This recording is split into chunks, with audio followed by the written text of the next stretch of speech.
I have such bad sense of.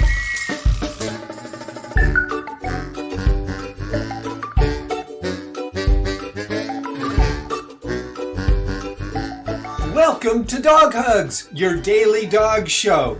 On today's show, we recap NBC TV's National Dog Show with the legendary TV host David Frei, coming to you live from the Laundry Lounge. Let's have fun. Hello, welcome to Dog Hugs. Robbie, Marilyn, so great to see you guys. Hi, Robbie. Hi, Hello. Frei, and hello there, Spider. Is Well- that not a funny picture, you guys, of the David Frei on our on the opening photo where With the David has rabbit his ears? fingers up behind the dog?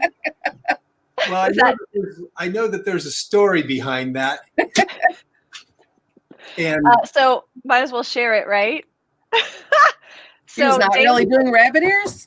Well, they were filming him, and he was holding his thumb was underneath the dog's collar, and he was trying to hold its head towards the camera while NBC was filming him, and he was making bunny ears and not realizing it. So I shut production down and said, "Stop!" He's making bunny ears behind the dog, and everyone's laughing. well, you That know, was my snap. as long we're messing with David, I think it's time to just get right into it. We've got so much to cover with David Frei. If you've been a fan of the show or a fan of Dogs on TV, you've seen David Frei as the host of the National Dog Show and Beverly Hills Dog Show. He basically invented the TV dog show with the Westminster Dog Show on TV a while ago. And we're going to recap the National Dog Show, the Therapy Dog Symposium at the National Dog Show, and some exciting new developments in the area of emotional support dogs. So let's welcome David onto the show. David. And we're so grateful to be able to call him our friend. Amen. Sounded True Dat too. True dat. Look at that. Hello, True Dat. Since What a she's bat, I'm sweetheart. not going to stay on camera too long. Yeah. How old is she now? She's 11 months yesterday. Wow. Congratulations. You've made it almost through puppy phase. 11 months. She's an absolute pistol. She's so different than Angel. Angel was my Cavalier of the Past at 13 in February. I think Angel was an old soul and kind of prepared the way, prepared the path for True to come in here, who's an absolute pistol, a total athlete, runs, jumps, does everything at full speed. And I've never saw any of that in Angel. Angel was always very casual, like, you may pet me now. So are you wearing protective gear now? You know what I just bought? Bounce, did you see that Bounce came out with this new laundry sheet, this new dryer sheet that supposedly repels dog hair? Oh. Yes. I'm not, you should yeah. get this I box. think I saw that. Yeah, I've got a box right here. I know. Isn't that Well, cool? then, let's put them on the sponsor list. They are on our sponsor list, actually. Okay. This. Look at that. Pat I'm Henry. testing it right now. Huh. It works around my house so far. This is my first box. I brought a box to Seattle, left one in Cannon Beach, and we're going to be a test family for them. Nice. Okay. Certainly it would help. Although dog hair is a condiment around my house, so I I was going to say. Oh my line. just kidding. For years, my wife says, I don't like it when you say that on TV. And I said, I think it's funny. She says, well, it doesn't speak very well about my housekeeping. Oh. It's my house too. And then the next Dog one, hair happens. they're doing a story on her home in the New York Times and living in a high rise in Manhattan, what it means to live there with dogs. And her standout quote that they bumped up a size to put as a subhead says, yes, I have dirt colored furniture and dirt colored carpets, all because of the dogs. So, some people say, well, Mike, I chose those colors. They didn't become those colors, but That's funny. yeah, that's the life of a dog person, right? As you guys could all well see. Behind you, one of these dogs is True Dat behind you. She's the one with the stick in her mouth right there. That's really Precious. She had just come to us at that point. Yeah, well, I remember the very first time you appeared on Dog Hugs was days after you'd adopted Trudette, brought her home, and we got to show her on Dog Hugs. I remember that.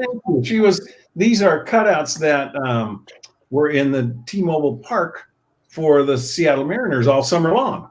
They were part of their cutout crowd there. That became significant in my life a little bit more so when we did the same thing with the National Dog Show.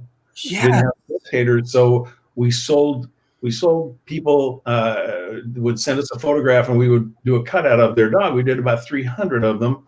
And the proceeds from that went to a great charitable cause, AKC Pet Disaster Relief, which provides disaster trailers for equipment and supplies in case of a disaster like a hurricane or an earthquake or whatever. And these trailers are all over the place. The Kennel Club of Philadelphia, I think we've financed about 5 of them now with our treasury, with our proceeds, and it's worked out great.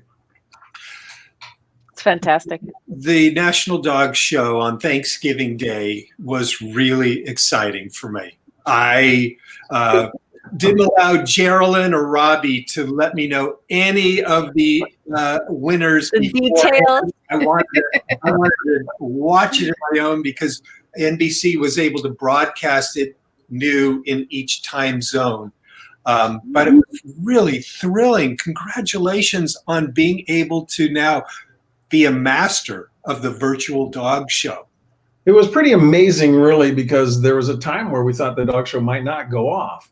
And Wayne Ferguson, president of the Kennel Club of Philadelphia and NBC and all of the health agencies and stuff in Montgomery County, which is for Oaks, Pennsylvania, which is the suburb of Philadelphia where the show is held, all got together and worked out a plan. So we had to limit the number of dogs, which of course by extension limits the number of people. And then we didn't allow any spectators. We didn't bring in any bleachers except for the seats for the cutouts.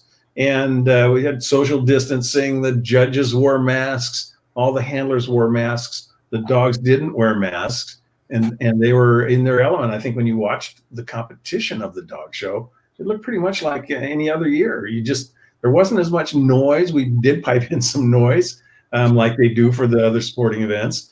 And we think it all came out pretty well in the end. We were very pleased with it, and we got a great audience on television as well. Oh my gosh, yeah. Flawless. What was it like for, let's see, David, you're in Seattle, John O'Hurley, where was he? He was in LA. LA. And Mary Carrillo, where was she? He's in Florida. And The dog show is in Oaks, Pennsylvania, suburb of Philadelphia, and the NBC production house is in Stamford, Connecticut. So you can't pull out a map and draw any 4 points any more apart than those 4 plus the production house. And I think the show came out great. It looked great. It sounded great. It was beautifully produced by Alexa Marima, who is our producer, and all the people that work on the production staff. I thought it was a great accomplishment. I'm very proud to be a part of it. True that. And folks, if you want to watch some clips from the National Dog Show, we're posting some links right into the Facebook chat now, and you can follow along. NBC Sports has generously put in some clips for us to look at, and it's just what a great show. It was a great show. You know, we normally have an entry of 2,000. We limited it to champions only with the intention of limiting the number of dogs in each of 4 sessions, Saturday morning, Saturday afternoon, Sunday morning, Sunday afternoon. So it was one dog show over 2 days. Normally they have 2 dog shows. They have a dog show Saturday, a dog show Sunday. But that way we could limit the sessions to 200 dogs. And we calculated two people per dog in terms of the team getting the dog in and preparing it and showing it. So that left no room for spectators given those limits that were given us by the county. And it all came together very well. It fit very well into a broadcast format, meaning you had 2 hours. There are 7 groups of dogs. Each group had 15 minutes. And if I'm doing my math right, that leads us up to 1 hour and 45 minutes, and then a 15-minute segment for the best in show round. That's it, exactly. And it's fun, but we are always a 2-hour show because we do a lot of things backstage, and we have features on special dogs and special people. And that fills up the 2 hours. Everybody says, why don't you show more dogs? Well, there's 208 breeds and varieties. We had 178 of them in this limited entry show that was only 538 dogs. And so, see, I'm getting some support there in the background. I can hear that. Yes, you are. and it was amazing to me that we were able to draw a great number of different breeds and varieties for the show, given those limits. And it just went very well. Everybody was very well populated, the dog show. We start with competition at the breed level. So we had 178 different breed rings going on for judging. Those 178 breed winners advanced into their respective group, one of 7 groups. And those 7 group winners from there advanced into best in show, like an advancing bracket in sports. Think March Madness, if you will. That eventually we're going to find one dog left after all those dogs had started. And we had great dogs that were entered. We had some of the top show dogs in the country. They all had to be champions to get entered. So that the quality was good, and we were thrilled with that. I love that. What was the one thing, David, that you found was a challenge? Because so many things, and maybe this can hone that in a little bit. You usually can pick out the winner once you see what's going on while you're right there in front of them, because your seat you have the best seat in the house, really. So now that it was virtual, you still had a great seat in the house, but what was the challenge, or were you able to choose that number one? Were you able to pick Claire out of Best in Show right away? I was able to pick Claire out. I picked the poodle for the public, but I picked Claire. We had they had asked me for a handler to mic, said who would be interesting to hear talking, and I thought Angela Lloyd. She handles big dogs. She handled a Great Pyrenees also. She handles Dachshunds, which are really her breed. And I thought she'd be fun to have mic'd. So she wins the group. Now we got her in the group mic'd. And I don't want the public to think that we set all this up by micing the eventual winner. And I really liked the poodle. I loved the standard poodle. It was a dog from Seattle, of all things. So it was very easy for me to say, I'm picking the standard poodle. He's named after a star football player for the Seahawks named Cam Chancellor, and he put on a great show. So it's easy for me to pick him, but in my heart, I was rooting for Angie all the way, and it was fun. I'm supposed to be impartial. I'm supposed to be the dog guy and all those things, but every once in a while a dog hits you, and you say that's the dog, and she had everything going that day. I had an experience similar to that. When Angela Lloyd back in 2011 won Best in Show at Westminster, and I think you were hosting then as well. I've hosted forever. I started in 1990, so I hosted 27 years of Westminster from the Garden. So I'm a lot older than I look. Or you started it in high school. He was in junior high. Don't let him fool you. So that year I was covering the Westminster Dog Show for AOL, and I had a seat in the final round, right opposite Angela Lloyd and her dog Hickory. And I'm going to put that image right on screen here. And so this is how close I got to be with them. And it was such a treat. And I'm going, oh my gosh, this pair could win the whole thing. I just saw the communication between the two. So they were a great team. And what was even more fun, excuse me for interrupting, but the next day, as we always do, we take the winner on a world media tour that we call for the Today Show, Good Morning America, The View, all of those shows you would think of. We even ended up with, in later years, we ended up with a walk-on at a Broadway show. Kinky Boots was our show for about 3 years, where the dog would walk on stage at the beginning of the show, and the crowd, New York sports fans, knew who the dog was when he walked on, and we didn't even get a chance to deliver the line for him that had been written especially for him, for his handler, for Gabriel, in one instance. But so we've had a lot of fun. But we did all those things with Angela and Hickory seems very sedate, laid back and cool. And by the end of the day, our last stop was the Ronald McDonald House, to visit the kids at the Ronald McDonald House. And she was really into that, and so was Angela. And Angela and a lot of the handlers would always say to us, we did a lot of fun things that day, but the thing that was most fun and most touching was visiting those kids at the Ronald McDonald House. So she was a therapy dog for the day. She could be one her whole life if that was the kind of life they wanted to have for her. Very, very sweet. And I know that Angela's comment with winning this time, not with this dog here pictured here, Hickory, but with Claire, who is a descendant of Hickory? Hickory's granddaughter. Hickory's granddaughter. Same breeder, same owners, and living on the same farm. And Wow. Angela, the handler, made the comment afterwards that Claire is looking forward to just being a dog on 52 acres of farmland in, yeah. And actually, Claire's mom, a Hickory daughter, Claire's mom was reserve best in show at the National Dog Show in 2015. Wow. So, she's got a line. She just keeps putting them out there, and they're great dogs and beautifully presented by Angie and well appreciated by the judges. And she started off as a junior handler in the AKC program, which, Geraldine, you've been a junior handler as well. I have. Aren't you still a junior handler? We all want to be handlers for the rest of our life, right? I haven't aged a bit. At least that's what they No, tell me well, when they see me. No, I think you're Less ponytails.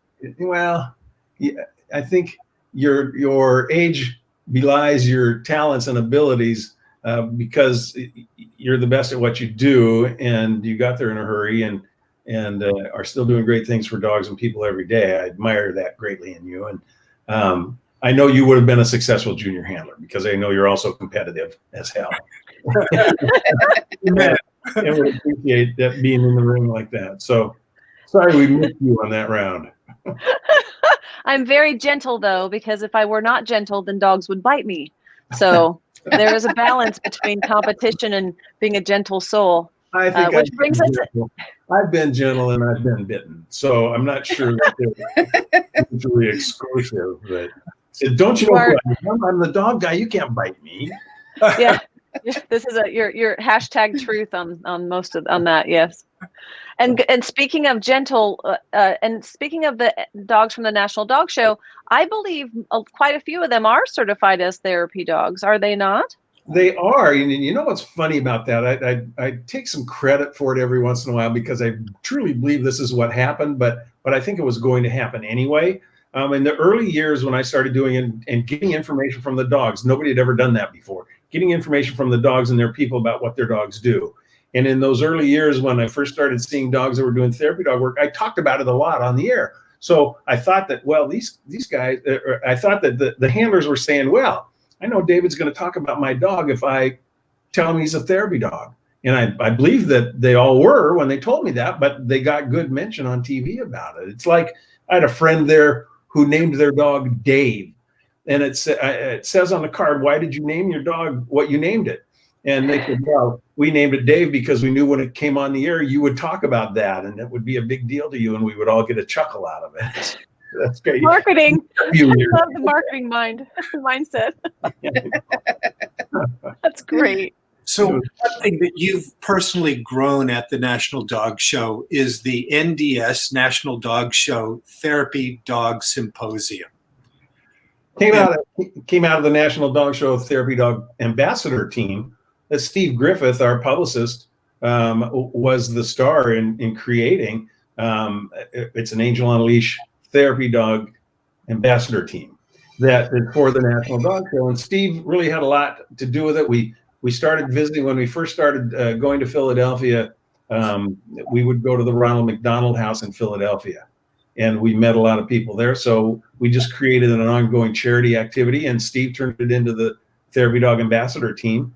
from which came the Therapy Dog Symposium that we did for the first time a year ago in person at Rowan University. And it was a great hit. We had 135 people attend in person. Now this year, I think we had like 350 people attend remotely, virtually. So it was a big hit there as well. You were virtual, that's right, G-Dog, you were there.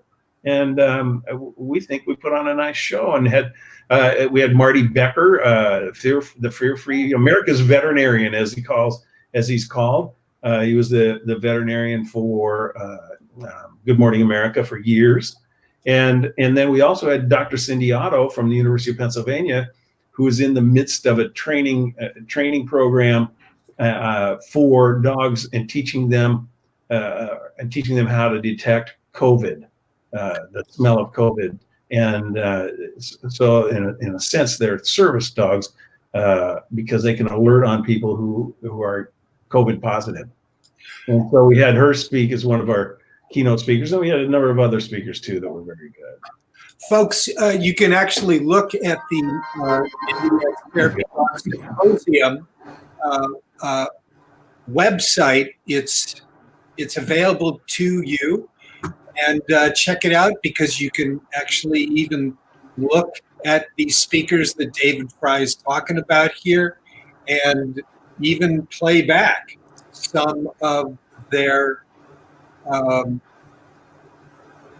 webinars. Their sessions. Webinars. That's the word I was looking for. Yeah. There was a lot of good stuff that crossed over virtually to everybody, and if you have any interest in therapy dogs at all, or if your dog makes you smile, that's really all you need to know. If your dog makes you smile, and I always say a dog walks into the room and the energy changes. Absolutely. That's what therapy dogs are all about, and it all starts there, and it can go. Grace and I visited the VA hospital in New York every Wednesday for 6 years, and she was not only visiting bedside, but most of the time she was visiting in the physical therapy and the occupational therapy rooms, and working with patients, many of whom had just got new prosthetic limbs, and helping them learn how to use those new limbs, and helping them think about something other than other challenges they may be facing. So we think there's something for everybody to do as therapy dogs. If I can put that plug in. My charity, Angel on a Leash, still exists, and in the Pennsylvania area, with my good friend Steve Kramer taking over for me, and it's something that you can do with the dog that you love for people in need. One of the topics at this year's symposium was delivered by your wife, Sherilyn, and it's about caring for the caregiver, something that's really important during COVID. Well, I think not only during COVID, and we heard a lot about COVID too, but just in general, we always know, and we're trained as handlers to try and let up your dog and not overdo it. My dog's always had a limit of an hour. So you're going to visit for an hour. And sometimes they would hit the wall at 30 minutes. It's like any of us doing something that it's just not working tonight. And so we're going home. I'm going to take her home, and I want this always to be fun and exciting for her, for the dog. And I want it's not fun for me if it's not fun for the dog. And so we would limit. But every once in a while, you'd hit that hour, and she's going full speed, and you get a couple more requests for visits, and we say, well, we'll squeeze a couple more in, and maybe you stay a little bit longer. But I'm always skeptical of people who tell me, oh yeah, we visited there for 4 hours the other afternoon, and we're going back tomorrow. Wow, that's not really good for the dog, and it's probably in the long run not good for you either. But nonetheless, I want people to know that we care about the caregiver. We care about the dog. I mean, everybody says you are your dog's advocate, so you got to watch out for your dog, keep your dog safe, keep them out of trouble. But you also have to think about what you're doing to yourself. Whether there's a limit with you, we don't want people burning out. We want them to be fresh and excited and ready to go every time they hit the floor with their therapy dog. And I love that message. I love that message. Yeah. Because it goes along with my message of put the oxygen mask on yourself before assisting others. You can't give a gift you don't have. If you are empty, there's nothing left that you can give to anyone. So it's so important as a human animal to fill yourself up so that you can give more. So if you don't pause and take that time, or if you don't pause the dog and allow the dog to have its break and the dog to refill, get its energy back, recharge, then you really you're doing a disservice to everyone, including yourselves. So That's she's right. brilliant. And remember, your dogs have to take their cues from you, and you can do that. It depends on the dog. I mean, I did an interview on Today Show with Meredith Vieira years ago, and she said, "What are you thinking about when you go in there with your dog?" And I said, "Mostly, I'm thinking stay out of their way, because I want the dog to work their magic without me poking and prodding and pushing and doing things like that.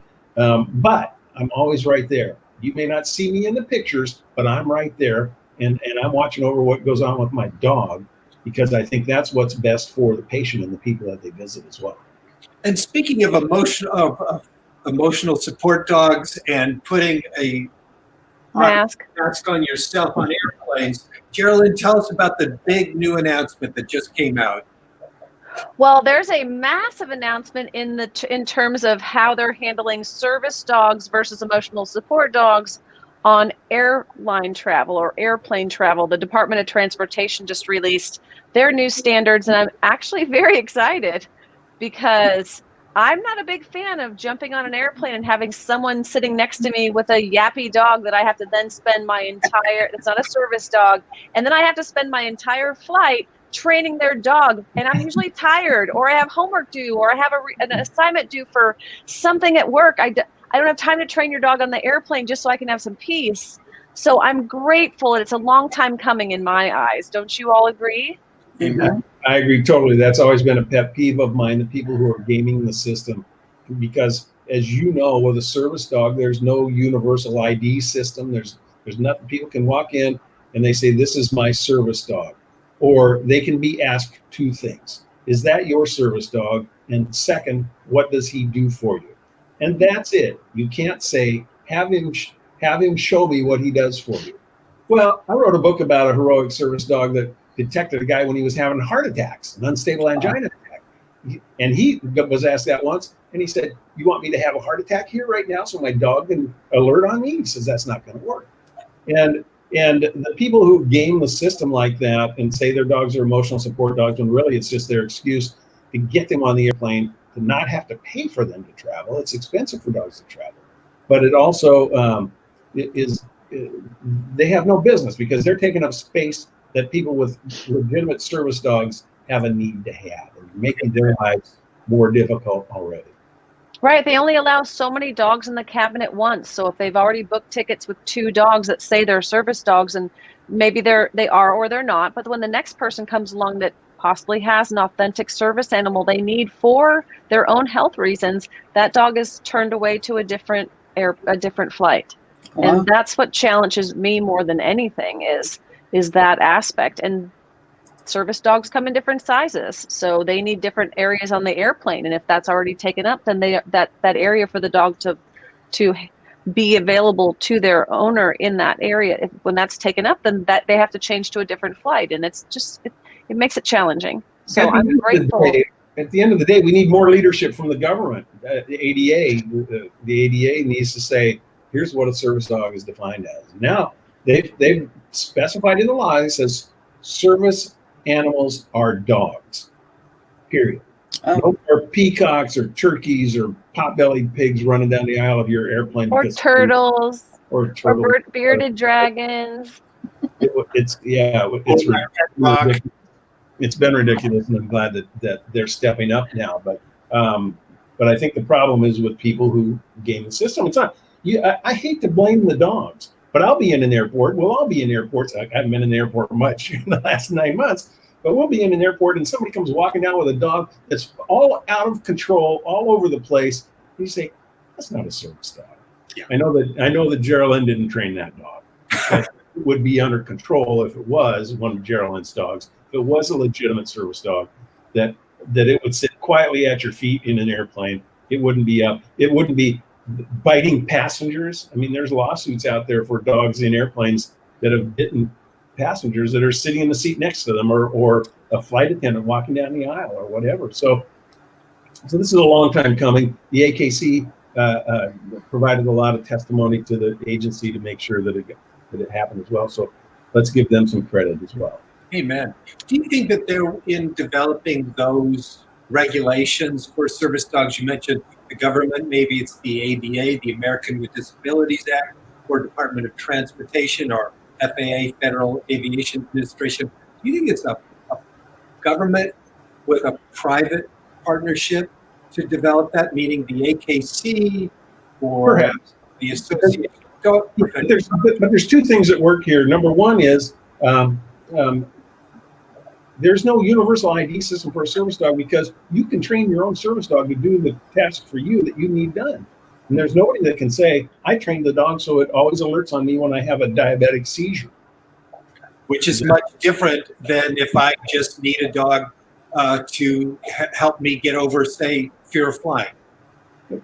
Yes, that's true. The other thing that happens too is that one of the reasons that service dogs are set up that way, that it's only you can only ask them these questions, is because the people themselves who have a disability do not like being identified as being different from the rest of us. They want to blend in as much with society, and that's what a service dog allows them to do. And they want to blend in, so they don't want to have an ID card, a lot of them. And it's unfortunate, because it opens the door for some of the abuse that we've seen all these years with emotional support animals. And hopefully it'll come around. I know we all hate having the government take another piece of our lives, but I think in this case, I'd love it if the people could stand up and say, show me the ID card on this dog. Who's it certified? When you've dealt with as many dog bites as I have that have happened, and I'm training the dog because it's bit someone, or they're afraid the dog is going to bite someone, it makes complete and utter sense to me, and always has, that they should have some kind of system in place, because the healing from a dog bite is more than just physical. It's emotional, it's mental, it is a physical response you have once the wound is healed on the skin. So it's never made sense to me why those laws have never been put in place properly to prevent that from happening, especially with insurance companies. It's a very expensive accident to happen, and should have been mitigated from the beginning. So I'm very proud that that's starting to happen, and I've been a big proponent of these changes for a very long time. Thank you. I know you have. Thank you, Geraldine. You know, it sounds like Geraldine needs to be on that board who's going to be making those next step decisions. There are a lot of people that are probably, maybe some people that have been bitten before, or had to sit next to one of these dogs on an airplane, or in a restaurant, or somewhere where the dog was not supposed to be because it wasn't properly trained. And who better than Geraldine, a star dog trainer, to help oversee that and talk about the things that we need to worry about. So, especially now during all the stress that's going on. Yeah. Mm-hmm. Yeah, we're all So over much stress right now. So much stress. Yeah. Go ahead, Larry. Yeah. So I'm thinking about what's next for dog shows. Are we just waiting to get back to quote unquote normal? Or my father has saying, an expert is somebody who's done something once. Now, Dave, I know that you've done 2 big dog shows, the National Dog Show and the Beverly Hills Dog Show. You're an expert of experts. When we did the Beverly Hills Dog Show, we were on site. We were on location for that. But before we did the post-production, the voiceovers, the roof fell in, and we ended up doing the voiceovers remotely. That was one of the very first sports shows, original sports programming on network television through all of this. So everybody else is showing baseball from North Korea, and we're showing a dog show from Beverly Hills. So we're proud of that. We're groundbreakers. No, I think we just sort of showed that it could be done, and everybody else is doing it, was probably heading that direction anyway. But we showed it can be done, and I think, in our world, as a member of the sports, of the dog show fancy, I know there's a lot of people out there that count on dog shows to make a living. professional handlers. So a lot of professional handlers that are working hard on their own. They don't have any health insurance, a lot of them. We have a great charity, little side jump here, in the dog world called Take the Lead that was started back in the early 90s. I was on the board in the early years, but it was created out of a need for all of our friends in the dog show world who were dying from AIDS and had expenses, and it's based on financially devastating or health threatening illnesses or problems. And that's the way it's always been. It started for AIDS, it spread from there to be more than just AIDS, but it's always been about healthcare, about taking care of people that needed that kind of help. And they expanded what they're doing to cover some of these people who are out of work in our sport who needed support. And I'm so proud to Take the Lead. Tom Bradley and Dottie Collier helped create, were the founding geniuses of that organization.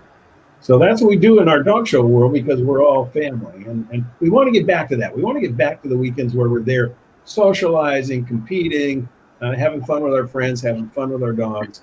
It's tough to do nowadays when we only can have a limited number of dogs in shows. We actually did a virtual dog show. The Lone Star Classic, which is a cluster of dog shows in Dallas, with clubs in Dallas, they got canceled, and they decided to do a charity virtual dog show for the American Heart Association and the Canine Health Foundation for the AKC. And you pay an entry fee and send in a video of your dog. They had 133 judges because they didn't have any judging expenses. They just sent them videos. If their breed was Basenjis, they sent them all the Basenji entries, and they picked a dog virtually. They never were, of course, never able to put their hands on the dog, which is kind of a pretty important part of the judging. But still, we worked it to the end, and there's been, I don't know, 6 or 8 of those kind of virtual dog shows done, most of them for charity. The AKC's done, I think, 3 or 4 of them by now. And but you know what? It doesn't work as well. It's not the same thing for the dogs and for the people. And I think we want to get back to what we know as normal, as opposed to this new normal stuff. Amen. I want to squeeze the dogs and touch them, and I want to rub their ears, and I want to get in there and kiss them. That's part of the deal. The National Dog Show, the Kennel Club of Philadelphia, is one of 3 benched dog shows left in this country, which means the dogs have to be there all day long. When they're not being shown, all the beagles are in the same place. And if I'm looking for a beagle, I can go back there and talk to the beagles, play with the beagles, hug the beagles, talk to the beagle people about the breed. And with this setup now, we couldn't have a bench dog show because we didn't have spectators. And folks said, not just saying Frei can go backstage into the benching area, but so can you when you attend live. And that's right. But the 3 bench dog shows are Westminster, Philadelphia, and Golden Gate Kennel Club in San Francisco. So there's still some of them out there. They all used to be benched. All dog shows used to be benched years ago, where you could do that. And through the years, as we got into this, short attention span stuff, even more so now than ever, but people would come to the show and go. Come to the show, you don't win, you don't have to stay for any more competition, you leave. And that means if the beagles are at 8 in the morning and I come in to see a beagle at 11 o'clock, they're gone. There might be 1 or 2 of them still around, but you can't walk up to the bench where it says Beagles Row 26A and go and talk to the people and hug a beagle. David, one of your pals, Scott Reagan, says, "Nice to see you, David. Thanks for sharing with Dog Hugs." Thank you, Scott. You're doing a great job out there. Great work you guys are in the midst of. Congratulations on all of that stuff. I can tell he's doing a really great job today because there was a typo in that note, but it's okay. We love him, and he's amazing. Thank you, Scott. No judgment. I do it all the time. It was very cute, though. It's a full disclosure here. Amen. Thank you, Scott. We love you. Thanks for joining us. Thanks for watching. David, as you know, on this show, we love to give a shelter shout out, and I'm going to guess that you're going to go with Angel on a Leash. Well, Angel on a Leash isn't a shelter per se. I'm a huge shelter fan. Was on the board of the local Humane Society here in Seattle for a number of years, and I know they do great work and they do wonderful work.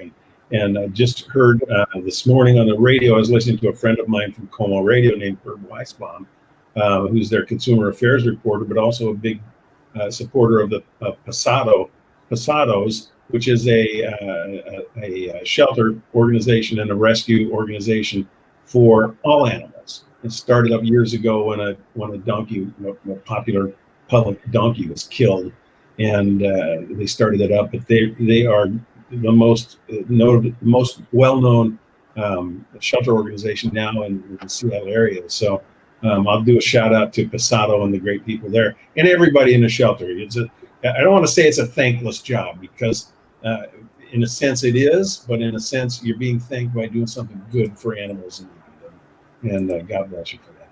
Amen. I'm going to jump on with that and add in any breed-specific shelter organization, folks. If you're a friend of the kind of dogs that David has behind him, there is a breed organization for that. Now, am I going to say this?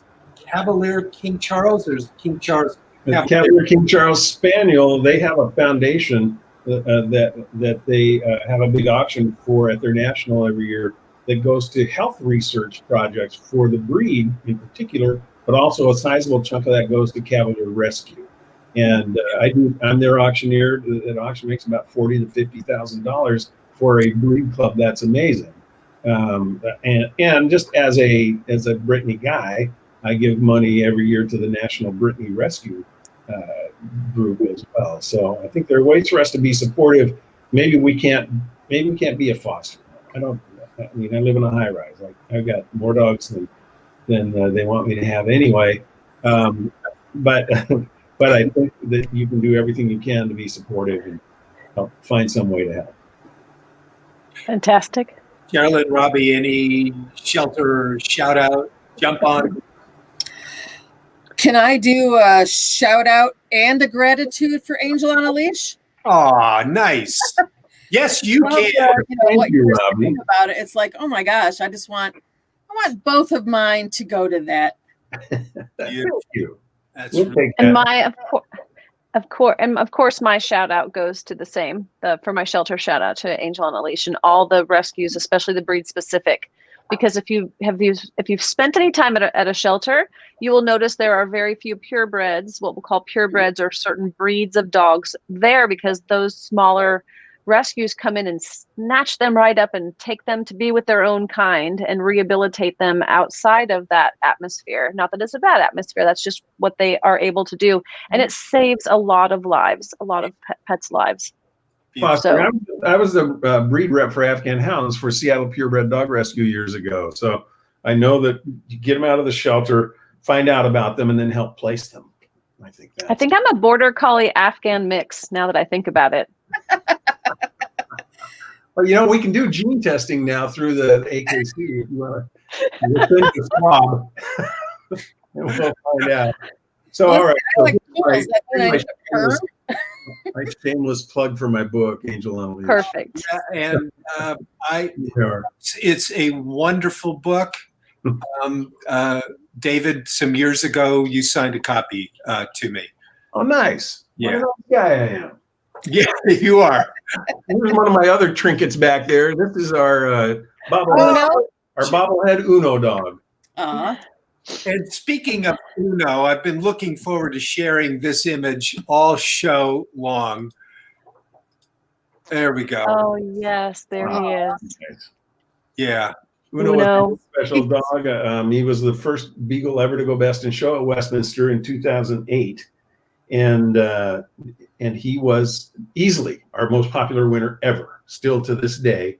Another beagle has gone best in show there since then, but nobody had the charisma, if you will, the personality as Uno, and he lit people up. He and I rode on a float in the Macy's Thanksgiving Day Parade.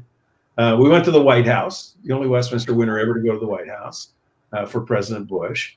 He threw out the first pitch at 2 Major League Baseball games, one in Milwaukee and one in St. Louis.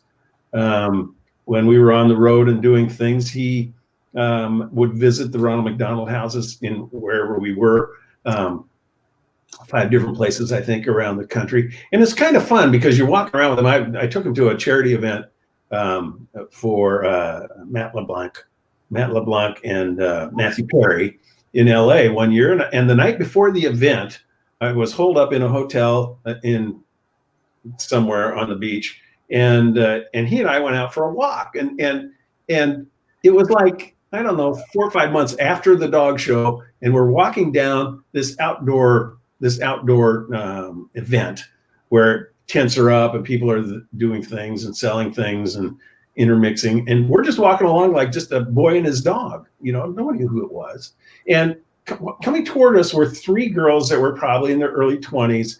And as they passed, one of them says, "Hey, look, it's Uno," ha, ha, ha, and laughed like she was making a joke, but she was showing that she knew. I said, "It is Uno." She says, "That's Uno?" And I said, "Yes, it is." She says, "Shut up." I said, Uno, the famous Uno. So he was pretty special for a lot of years and brought a lot of attention to the breed. We were able to talk about the breed and help get it into the right homes, I think. And as a therapy dog, he went more places and did more things than most dogs could. He had an entree. I mean, we had a great platform to engineer that, and he was great at it. I think that's as much of it as anything. And he, he's a beagle, so you have to know the personality and the temperament of the dogs you're working with, right, G? I mean, and all he probably asked for a lot of union breaks, didn't he? and even though when you're doing therapy dog work, you want the person, the patient, or the person you're going to be the star of the event. Well, a lot of times with Uno, he looked around like, who I am? How about a treat over here? Where's the paparazzi? Right. Get your own bobblehead. Had his picture taken, had his own bobblehead. He had a picture taken more places. He has a collar and a leash, had a collar and a leash that President Bush gave him that I have now, that when Uno passed, I got the collar and the leash. And so it's a great memory, the great things that he did and how much fun he was with everybody. Beautiful. And Geraldine, no other dog could have its own bobblehead, could it? No. Oh, I'm sorry. My Casey has her own bobblehead, but not Uno's bobblehead, and she has not won Westminster. She hasn't even won over doing my laundry for me yet. Just kidding. Cynic and Fold, she just watches. You can write that book. You can write that book, and you can sell it along with bounce sheets. There you go. Absolutely. But Uno hung out with the Snoopy, with the real Snoopy, and that's one of the, we went places and did things with Snoopy, a person in costume that was Snoopy that couldn't talk to you while she was in costume, and ended up on the float with the Universal Features gang. I'm riding on the float. I'm holding on for life, both to the float and into Uno. And I've got all these Snoopy characters around me, none of whom can speak to me. So it was a long, lonely ride down Broadway or whatever street where they were on 7th or whatever it was, 6th. And yeah, that's amazing. Yeah. I had the queen wave going on, but I only had to have 2 hands on the dog most of the time. But that's the kind of response that he got. And I think we were fortunate because that he had that kind of personality. As a winner, you can do a lot of things with the winner, but you can't always run them in. I couldn't always take the winner to the Ronald McDonald House because the owners would be honest with me and say, he's not great with children, or he's not great in a crowd that's all around him, or things like that. So you had to kind of know about those things ahead of time. But still, the dogs, most of the time, the dogs could go there, have their picture taken, love it, and have the handler say to me after it's over, saying, "This was the best stop of the day." He says, we met Whoopi, we were on the Today Show, we did all these other things, but this was the best shot, the best end of the day. Oh. So that's what our dogs do. I mean, that's they open the doors. It goes back to what I've already said. The dog walks into the room and the energy changes, and you can take that refound energy or that kindled up energy and do a lot of things with it for people in need. I think what we talk about it all the time. It's pretty basic stuff in the therapy dog world. That when you interact with a dog, your blood pressure goes down, your heart rate goes down, your respiratory rate goes down. The good hormones, the endorphins flow increases. So a lot of things can happen when you interact with a dog if you allow them to happen. People say that's a rocking in the Ronald McDonald House with the kids. And you walk in and you're interacting with a kid, and the kid breaks into a big smile. And mom says to you over your shoulder, that's the first time she's smiled all week. Yes. And that's it. Amazing feeling too. Sullivan, who was the CEO at the Ronald McDonald House, my wife's boss, but he would always say, when you get a child to smile, you get the parents to smile. And that's, when we talk about caregiving for the caregivers, that's kind of rolls into that. So that's a part of what we have there. And it's a pretty special world. I would encourage everybody, if they have the right dog and they themselves have the right temperament and the time to do it, to get involved with therapy dog work. Now, that said, it's a little difficult right now because we don't have the access that we've always had, that we could walk into a lot of places and make it work. For years, 30, 40 years ago, you were always fighting the administrator at any health organization, at any hospital. The administrators who would say we're not allowing dogs in here. They're dirty. We can't have them in there. Then the health care professionals got involved in it because they see what the dogs were doing for people. And they went to the administrators and said, you ought to think about letting the dogs in. And Memorial Sloan Kettering Hospital, famous cancer center in New York City. My two dogs, Ty and Belle, and my two predecessor Brittany's, were the first dogs ever to visit at Sloan Kettering. And they allowed us in there. We went in there and pitched them on a program. They allowed us in there in a pilot program on one floor. And in 6 months, we were done with the pilot program and we were everywhere in the hospital. And it's just amazing what can happen because of them. David Frei, you've been quite the trailblazer in so many ways in the world of dogs. I'm going to hop on with my gratitude and give it today for all of those folks who are associated with therapy dogs. That's nice of you to say. There's a lot of people who work very hard at it, and I'm always honored to be around them. And but as I always say, I'm just the guy on the end of the leash. I get them there. I bring the treats. I take care of them, keep them out of trouble, but they're the ones doing the work. They're the ones that are making people smile and making people not think about the challenges they're facing and think about getting better, feeling better, whether we're involved directly with any medical treatment. No, we're not. But just to get them to smile has got to help. And I'm going to jump on with my gratitude and thank you, David, for being such a trailblazer. I appreciate all that you've done. And your wife, Sherilyn, I appreciate all that she has done to bolster all the efforts for therapy dogs and for caring for the caregiver, which is so important. And I'm so thankful for her being that trailblazer in that space. It's fantastic. It's very Much nice. gratitude to you. Give her a pop here. When I met her, she had just quit she has a master's in chemistry. And when I met her and worked in product development for Pepsi in New York and then for Starbucks in Seattle, on the product development team, and she is the person who was on the Frappuccino team. She invented Frappuccino. She's responsible for the way Frappuccino tastes and the way it works for everybody. And I thought you were going to say that she invented the pupper cup or the little the pup cup. Just kidding. Just kidding. She had just quit her job at Starbucks and was going to go back to school and get her master's in theology and come back to work on corporate ethics. And that's what she wanted to do, but she was involved with therapy dogs and said, I'm going to write my master's thesis on animal-assisted therapy, which is what she did. I was her wrangler for dogs, bringing dogs to the classroom for her to do her presentations. And that's how we all got going. And she got her master's in theology. She's now a certified Catholic chaplain and obviously very, very biased towards therapy dogs.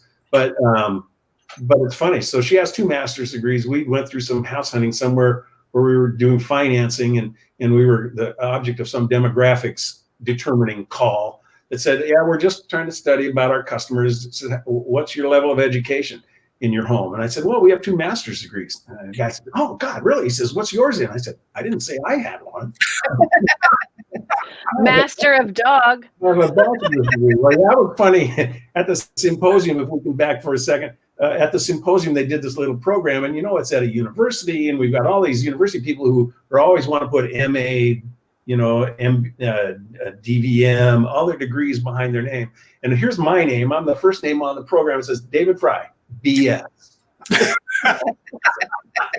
Well, that's probably. But But I do have a degree, and it's in animal science. So, you know, I was going to be a coach. I was going to be a baseball coach. My dad was a football coach. Yeah. Now I say to people now, I said, I always thought my career path was paved with AstroTurf, but I find now that it's paved with wee-wee pads. Aw. Now that's a good line to take us out on. Any last? All right. Hug your dogs. That's my takeout line. Hug your dog. Hug your dogs. Good branding there. All right. Bye, everyone. Thank you so much for joining us. David, thank you so much. It was great fun. Thanks for having me on again. Take see care. you soon, everyone. Bye, everybody.